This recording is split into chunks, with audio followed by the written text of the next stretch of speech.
Hi అండి. Welcome to Giri Telangana academy. Khilafat ఉద్యమం.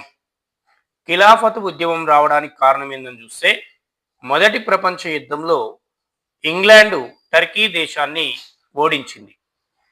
ఆనాటి సమాజంలో టర్కీ సుల్తానే ముస్లిం మత పెద్దగా, ముస్లిం సోదరులకి మత పెద్దగా ఖలీఫాగా గౌరవించబడేవాడు.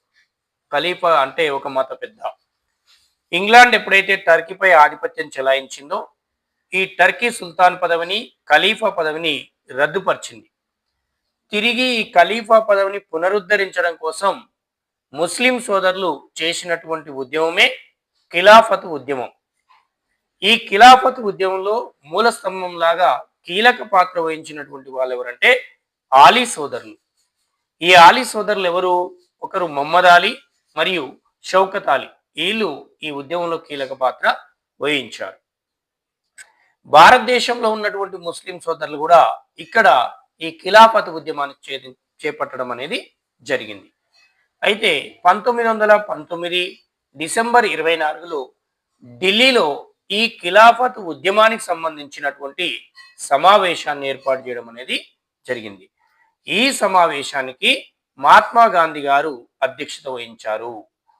మరి ముస్లిం వాళ్ళు వారి యొక్క మత పెద్ద పదవి కోసం చేస్తున్న ఉద్యమంలో గాంధీ గారు ఎందుకు అధ్యక్షత వహించారంటే, భారతదేశంలో ఉన్నటువంటి హిందూ ముస్లింలని ఐక్యపరిచి ఒకే తాటి మీద నడిపించి భారతదేశ స్వతంత్ర పోరాటంలో కీలక పాత్ర వహించేలా చేయడం కోసము, హిందూ ముస్లింల మధ్య ఐక్యత కుదిర్చడం కోసమే ఈ ఖిలాఫత్ ఉద్యమ సమావేశానికి మహాత్మా గాంధీ గారు అధ్యక్షత వహించారు.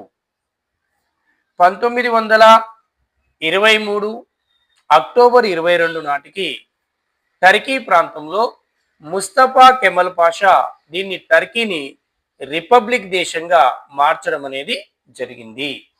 ఇతను ఎప్పుడైతే రిపబ్లిక్ కంట్రీగా అనౌన్స్మెంట్ చేశాడో, దీంతో ఈ ఖలీఫా అనే పదవి శాశ్వతంగా రద్దు చేయబడింది. ఈ విధంగా ఈ ఖిలాఫత్ ఉద్యమం ముగిసింది. అంటే అప్రాక్సిమేట్లీ 1919 నుంచి 1924 మధ్యలో ఈ ఖిలాఫత్ ఉద్యమం జరగడం అనేది జరిగింది. ఇది దేనికోసం జరిగింది? ఖలీఫా పదవిని పునరుద్ధరించడం కోసం జరిగింది. ఈ ఉద్యమం భారతదేశంలో కూడా జరిగిందంటే జరిగింది. భారతదేశంలో ఎప్పుడు జరిగింది?